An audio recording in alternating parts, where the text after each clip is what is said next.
ओम शांति। पुस्तक पठन श्रीमद् भगवत गीता रहस्य।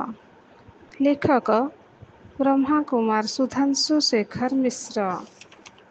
सप्तम अध्याय राजयोग।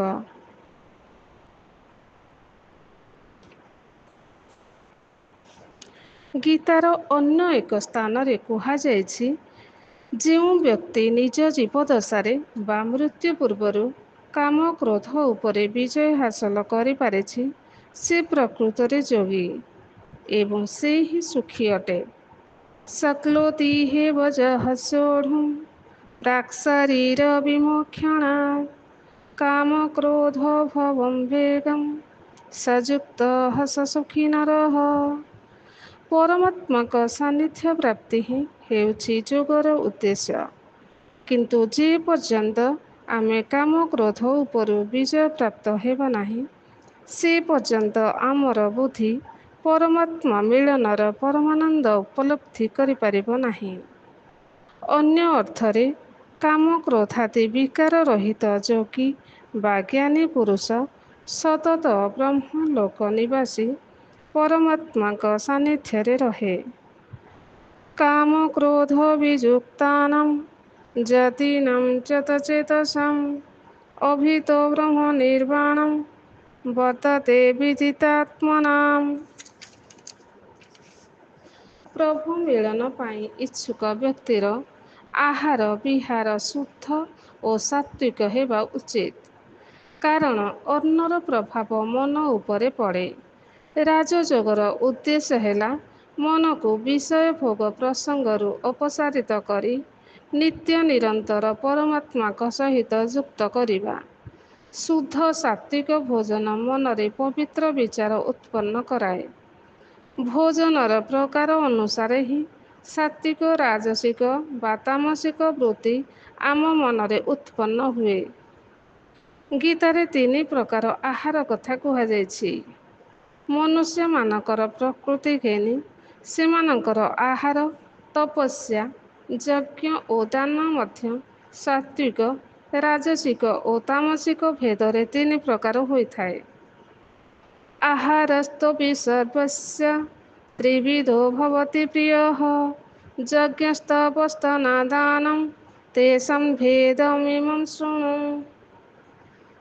ସାତ୍ତ୍ୱିକ ଗୁଣ ସମ୍ପନ୍ନ ବ୍ୟକ୍ତିମାନେ ଆୟୁ, ସତ୍ତ୍ୱଗୁଣ, ବଳ, ଆରୋଗ୍ୟ, ସୁଖ ଓ ପ୍ରସନ୍ନତା ବଢ଼ାଉଥିବା, ହୃଦୟରେ ଶକ୍ତି ସଞ୍ଚାର କରୁଥିବା, ସାରବାନ ରସଯୁକ୍ତ ସ୍ନିଗ୍ଧ ଖାଦ୍ୟ ଭୋଜନ କରିବାକୁ ଆଗ୍ରହ ପ୍ରକାଶ କରନ୍ତି। ଏହି ପ୍ରକାର ଆହାରକୁ ସାତ୍ତ୍ୱିକ ଖାଦ୍ୟ କୁହାଯାଏ। ସାତ୍ତ୍ୱିକ ଖାଦ୍ୟ ମନକୁ ସୁସ୍ଥ ଓ ପ୍ରସନ୍ନ ରଖିବା ସଙ୍ଗେ ସଙ୍ଗେ ଇନ୍ଦ୍ରିୟଗୁଡ଼ିକର ଉତ୍ତେଜନାକୁ ପ୍ରଶମିତ କରେ। ଆୟୁଃ ସତ୍ୟବଳାରୋଭଗ୍ୟ ସୁଖ ପ୍ରୀତିର୍ବିବର୍ଦ୍ଧନ ରସ୍ୟଃ ସ୍ନିଗ୍ଧଃ ସ୍ଥିର ହୃଦ୍ୟ ଆହାର ସାତ୍ତ୍ୱିକ ପ୍ରିୟଃ।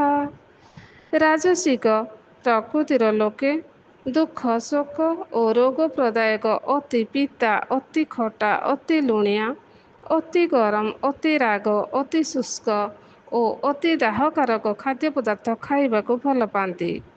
ସେଥିପାଇଁ କୁହାଯାଏ, ଯାହା ପାଟିକୁ ସୁଆଦିଆ ଲାଗେ ତାହା ସ୍ୱାସ୍ଥ୍ୟ ପାଇଁ ଅନୁକୂଳ ନୁହେଁ। ଏପରି ଖାଦ୍ୟ ଖାଇବା ପାଟିକୁ ଖୁବ୍ ସୁଆଦିଆ ଲାଗେ ସତ, କିନ୍ତୁ ଶେଷରେ ନାନା ପ୍ରକାର ରୋଗ ଜନ୍ମାଇ ମନୁଷ୍ୟର ଦୁଃଖ ଓ ଶୋକର କାରଣ ହୋଇଯାଏ।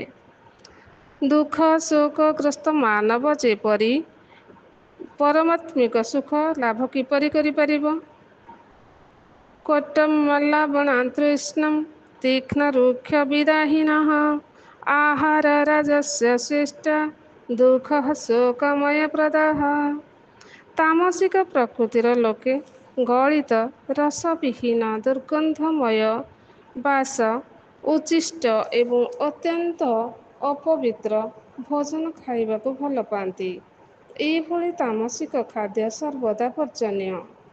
ଏହାଦ୍ୱାରା ଆତ୍ମା ଓ ଶରୀର ଉଭୟ ଦୁର୍ବଳ ହୋଇପଡ଼ନ୍ତି। କାମ କ୍ରୋଧାଦି ପଞ୍ଚବିକାର ଏଭଳି ବ୍ୟକ୍ତିଙ୍କୁ ସହଜରେ ଆକ୍ରାନ୍ତ କରିପକାନ୍ତି ଓ ସେମାନେ ପରମାତ୍ମା ପ୍ରାପ୍ତିର ବିପରୀତ ମାର୍ଗରେ ଗତି କରନ୍ତି। जातजानं गतरसं पूतिपर्युषितं च जात् उच्छिष्टमपि च मेधं भोजनं तामसप्रियम्। ଏହା ବ୍ୟତୀତ ଅତ୍ୟଧିକ ଭୋଜନ କରିବା କିମ୍ବା ଖୁବ୍ କମ୍ ଭୋଜନ କରିବା, ଅତ୍ୟଧିକ ଶୟନ କରିବା କିମ୍ବା ଆବଶ୍ୟକ ମୁତାବକ ଶୟନ ନ କରିବା ମଧ୍ୟ ଯୋଗ ମାର୍ଗରେ ଅନ୍ତରାୟ ସୃଷ୍ଟି କରେ। ନାତ୍ୟସ୍ମାତସ୍ତୁ ଯୋଗସ୍ତି न ଚୈକାନ୍ତମନଶ୍ରୁତଂ न जाति ସ୍ୱପ୍ନଶୀଳସ୍ୟ ଜାଗ୍ରତ ଚୈବ ନ ଚାର୍ଜୁନଂ।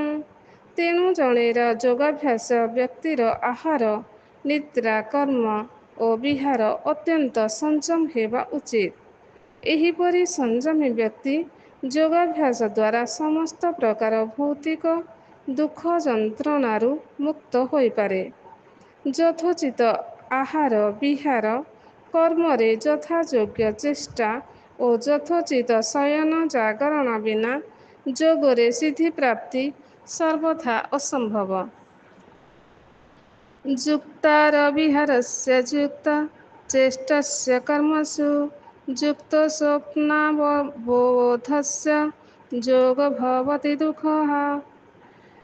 ଯେଉଁମାନେ ପରମାତ୍ମାଙ୍କ ଅବତରଣର ରହସ୍ୟକୁ ନ ବୁଝି ତାଙ୍କ ପ୍ରଦର୍ଶିତ ମାର୍ଗରେ ପରିଚାଳିତ ହୁଅନ୍ତି, ସେମାନଙ୍କର ପ୍ରତ୍ୟେକ କର୍ମ ଯଜ୍ଞ ସ୍ୱରୂପ। ଯଜ୍ଞ କହିଲେ କେବଳ ବୈଦିକ ମନ୍ତ୍ର ଉଚ୍ଚାରଣ ପୂର୍ବକ ହୋମାଗ୍ନିରେ ହୁତାକୃତି ପ୍ରଦାନକୁ ବୁଝାଏ ନାହିଁ। ପରମାତ୍ମାଙ୍କ ଅବତରଣର ଆଭିମୁଖ୍ୟ ହେଲା କଳିଯୁଗୀ ସଂସ୍କାର ଯୁକ୍ତ ମାନବାତ୍ମାମାନଙ୍କର ଆଧ୍ୟାତ୍ମିକ ବିକାଶ କରି ସେମାନଙ୍କୁ ମହାବିନାଶ ପରବର୍ତ୍ତୀ ସତ୍ୟଯୁଗୀୟ ଦୁନିଆ ପାଇଁ ଏକ ଯୋଗ୍ୟ ଦାୟାଦ ରୂପେ ପ୍ରସ୍ତୁତ କରିବା। ଏହି ମହାନ ଈଶ୍ୱରୀୟ କାର୍ଯ୍ୟ ହିଁ ଯଜ୍ଞ ଅଟେ। ପରମାତ୍ମା ଏହାର ନାମ ରଖନ୍ତି ରାଜସ୍ୱୀୟ ଅଶ୍ୱମେଧ ଅବିନାଶୀ ରୁଦ୍ର ଗୀତାଜ୍ଞାନ ଯଜ୍ଞ। ବିଶ୍ୱ ପରିବର୍ତ୍ତନ ପାଇଁ ଏହା ଏକ ସୂକ୍ଷ୍ମ ଓ ଅଲୌକିକ ଅନୁଷ୍ଠାନ। ଏହିଭଳି ସୂକ୍ଷ୍ମ ଯଜ୍ଞାନୁଷ୍ଠାନ କୌଣସି ଦେହଧାରୀ ମାନବ ପକ୍ଷରେ ସମ୍ଭବ ନୁହେଁ। ସ୍ଥୂଳ ଦୃଷ୍ଟିରେ ପ୍ରଜାପିତା ବ୍ରହ୍ମା ଏହାର ପୌରୋହିତ୍ୟ ପୁରୋଧା କରୁଥିଲେ ମଧ୍ୟ ଯଜ୍ଞ ପୁରୁଷ ପରମାତ୍ମା ହିଁ ଏହାର ପ୍ରତିଷ୍ଠାତା। ରାଜସ୍ୱୀୟର ଦ୍ୱିବିଧ ଅର୍ଥ କରାଯାଇପାରେ। ସ୍ୱର୍ଗରାଜ୍ୟର ପୁନଃ ପ୍ରତିଷ୍ଠା ଏହାର ଲକ୍ଷ୍ୟ ହୋଇଥିବାରୁ ଏହାକୁ ରାଜସ୍ୱୀୟ ବୋଲି କୁହାଯାଏ। ଦ୍ୱିତୀୟତଃ ଏହି ଯଜ୍ଞରେ ବ୍ରତୀ ହୋଇଥିବା ନରନାରୀଗଣ ସ୍ୱ-ସ୍ୱ ମନ ଓ ଇନ୍ଦ୍ରିୟ ଉପରେ ବିଜୟ ପ୍ରାପ୍ତ କରି ଆଗାମୀ ସ୍ୱର୍ଗୀୟ ସାମ୍ରାଜ୍ୟରେ ରାଜ୍ୟଭାଗ୍ୟ ପ୍ରାପ୍ତି ପାଇଁ ପୁରୁଷାର୍ଥ କରୁଥିବାରୁ ଏହି ଯଜ୍ଞର ନାମକରଣ ଆଦ୍ୟ ଭାଗରେ ରାଜସ୍ୱୀୟ ଶବ୍ଦ ବ୍ୟବହାର କରାଯାଇଛି। ଅଶ୍ୱ ଇନ୍ଦ୍ରିୟମାନଙ୍କ ଦ୍ୱାରା ଭୋଗ୍ୟ ବିଭିନ୍ନ ବିକାରର ପ୍ରତୀକ।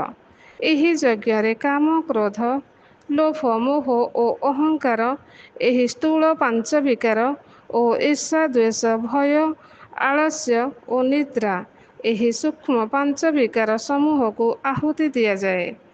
ତେଣୁ ଅଶ୍ୱମେଧ ଶବ୍ଦ ବ୍ୟବହୃତ ହୋଇଛି। ଏହି ଯଜ୍ଞ କୌଣସି ସ୍ଥୂଳ ଅନୁଷ୍ଠାନ ହୋଇନଥିବାରୁ ଏବଂ ସ୍ୱୟଂ ପରମାତ୍ମା ଶିବଙ୍କ ଦ୍ୱାରା ପ୍ରଦତ୍ତ ଗୀତାଜ୍ଞାନ ଆଧାରରେ ସ୍ଥାପନା ହୋଇଥିବାରୁ ଏହାକୁ ଅବିନାଶୀ ରୁଦ୍ର ଗୀତାଜ୍ଞାନ ଯଜ୍ଞ କୁହାଯାଇଛି। ରୁଦ୍ର ଶବ୍ଦ ମଧ୍ୟ ବିନାଶକାରୀ ଭୟଙ୍କର ତତ୍ତ୍ୱର ପ୍ରତୀକ। କଳିଯୁଗୀୟ ଆସୁରୀ ଦୁନିଆର ମହାବିନାଶ ପାଇଁ ହିଁ ଏହି ଯଜ୍ଞର ସୃଷ୍ଟି।